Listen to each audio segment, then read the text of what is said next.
বন্ধুরা, কেএনএফ সন্ত্রাসীদের ধ্বংস করতে এবার প্রতিজ্ঞাবদ্ধ হয়েছেন বিজেপি মহাপরিচালক। আলোচনা করে বুঝিয়ে দিলাম যৌথ বাহিনীর অপারেশন চলবে এবং এই কুকিচিনকে নির্মূল করা হবে।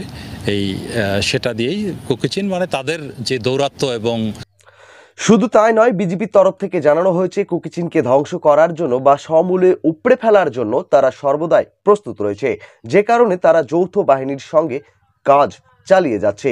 বন্ধুরা, রীতিমতো আপনারা সকলে অবগত রয়েছেন, বেশ কয়েকদিন আগে কিন্তু কেএনএফ সন্ত্রাসীরা সোনালী ব্যাংকের মধ্যে লুটপাট চালায়, আর যে ঘটনার পরিপ্রেক্ষিতে কিন্তু আজ সমগ্র বাংলাদেশ নড়ে চড়ে বসতে বাধ্য হয়। এমনকি বাংলাদেশের প্রতিটি ব্যাটালিয়ন বাহিনী আজ যৌথভাবে কাজ করে এই কেএনএফ সন্ত্রাসীদেরকে খুঁজে বের করার চেষ্টা করছে। তো এই ভিডিওটি দেখলেই আপনারা বুঝতে পারবেন যে আজ বাংলাদেশের প্রতিটি ব্যাটালিয়ন বাহিনীর মাথা কিভাবে খারাপ করে দিয়েছে এই কেএনএফ সন্ত্রাসীরা।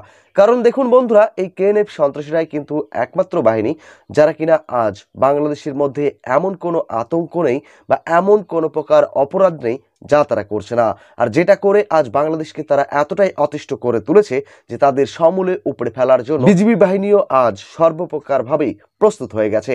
এমনকি সীমান্তকে ভালোভাবে যাতে সুরক্ষা দেওয়া যায় এবং কুকিচিনরা যাতে এপার থেকে ওপারে যেতে আসতে না পারে, সে কারণের জন্যও কিন্তু সীমান্তকে আজ কঠোরভাবে ঘিরে রাখা হয়েছে এবং নতুন নতুন প্রযুক্তি দ্বারা সীমান্তকে আরো উন্নত করা হতো। যাই হোক, এখানে কেএনএফ সন্ত্রাসীদের বিরুদ্ধে যে বার্তা আজ বিজিবি বাহিনী দিয়েছে সেটাই মূলত আমি আপনাদের সামনে উপস্থাপন করব, আর এই ভিডিওটি দেখলেই আপনারা বুঝতে পারবেন যে আজ কেএনএফ সন্ত্রাসীদের বিরুদ্ধে যৌথ বাহিনী থেকে শুরু করে বিজিবি বাহিনীও কিন্তু আজ ভীষণভাবে ক্ষুব্ধ হয়ে গিয়েছে।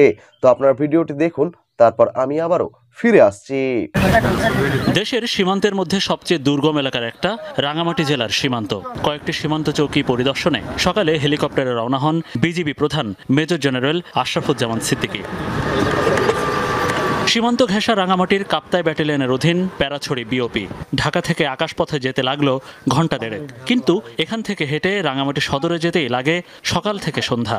পাহাড়ের ভাঁজে গড়ে ওঠা সীমান্ত চৌকিতে 24 ঘন্টা দায়িত্ব পালন করেন বিজিবি সদস্যরা। বাহিনীর প্রধান বিওপি সদস্যদের সাথে শুভেচ্ছা বিনিময় করেন এবং তাদের খোঁজ খবর নেন। সীমান্ত চৌকিতে এবারই প্রথম দেখা গেল নতুন এক পদ্ধতি।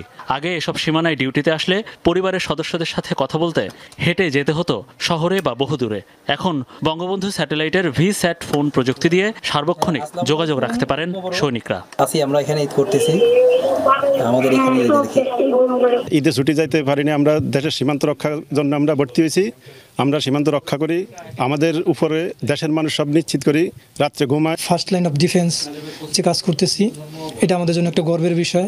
আমরা এটা গর্ব করে বলি যে আমরা বিজিবির সৈনিক। প্যারাছড়ি থেকে বিজিবি প্রধানের গন্তব্য আরও দূরত্বের বরকর ব্যাটালিয়নের উলুছড়ি বিওপি। এখানেও সৈনিকদের সাথে ঈদ শুভেচ্ছা বিনিময়ের পর ভালো মন্দ ও প্রশিক্ষণের খোঁজ খবর নেন ডিজি। সীমান্ত সুরক্ষিত রাখতে দেন নানা দিক নির্দেশনা। তথা বরকল ব্যাটালিয়ন 45 বিজিবিতে যাওয়ার রাস্তা দুইটি। নদীপথে যাতায়াত করতে আমরা বরকল ব্যাটালিয়ন 45 বিজিবিতে যদি সকাল 6টার সময় আমরা মুভ করি, তাহলে আমরা সন্ধ্যার পূর্বে যেতে পারি।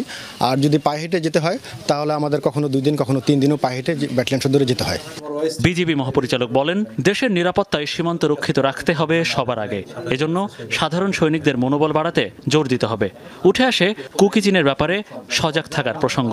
আমাদের এই দায়িত্বের কারণেই দেশবাসী সীমান্ত সম্পর্কিত ব্যাপারে নিরাপদ এবং নিশ্চিন্ত থাকতে পারে, এটাই সবার সাথে আলোচনা করে বুঝিয়ে দিলাম। যৌথ বাহিনীর অপারেশন চলবে এবং এই কুকিচিনকে নির্মূল করা হবে। সেটা দিয়েই কুকিচিন মানে তাদের যে দৌরাত্ম্য এবং সন্ত্রাসমূলক যে কার্যক্রম, সেটাকে প্রতিহত করতেই হবে যেভাবেই হোক। ঝড়, বৃষ্টি, বজ্রপাত, অতি খরার মধ্যে যারা সার্বক্ষণিক সীমান্ত পাহারা দিচ্ছেন, তাদের জন্য বাহিনী প্রধানের এমন ঈদ আনন্দ ভাগাভাগির সফর মনোবল আরও বাড়াবে বলে আশা সদস্যদের। বন্ধুরা, কেএনএফ সন্ত্রাসীরা শুধু বাংলাদেশের বিজিবি বাহিনীরই মাথা ব্যথার কারণ নয়, সেনাবাহিনী থেকে শুরু করে র্যাপিড অ্যাকশন ব্যাটালিয়ন বাহিনী মানে সর্বপ্রকার বাহিনীরই কিন্তু মাথা ব্যথার কারণ হয়ে দাঁড়িয়েছে এই কেএনএফ সন্ত্রাসীরা। আর সবচেয়ে বড় কারণ যে সে হলো নাথান বম। কারণ সে যে কোথায় রয়েছে সে সম্পর্কে কিন্তু এখন পর্যন্ত সুনির্দিষ্ট প্রমাণ বাংলাদেশের হাতে নেই।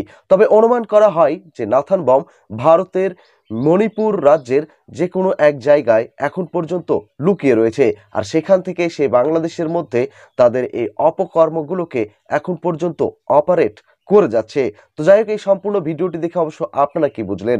বিজিবি বাহিনী আজ যে বার্তা দিয়েছে আপনাদের উদ্দেশ্যে, সেটা পালন করতে কতটুকুই বা বিজেপি সচেষ্ট হয়? তো যাই হোক, আজকে সম্পূর্ণ প্রাইম টাইম রিপোর্ট নিয়ে যদি আপনাদের কোনো প্রকার মন্তব্য বা প্রতিক্রিয়া থাকে অবশ্যই একটু কমেন্ট করে জানাতে ভুলবেন না যেন।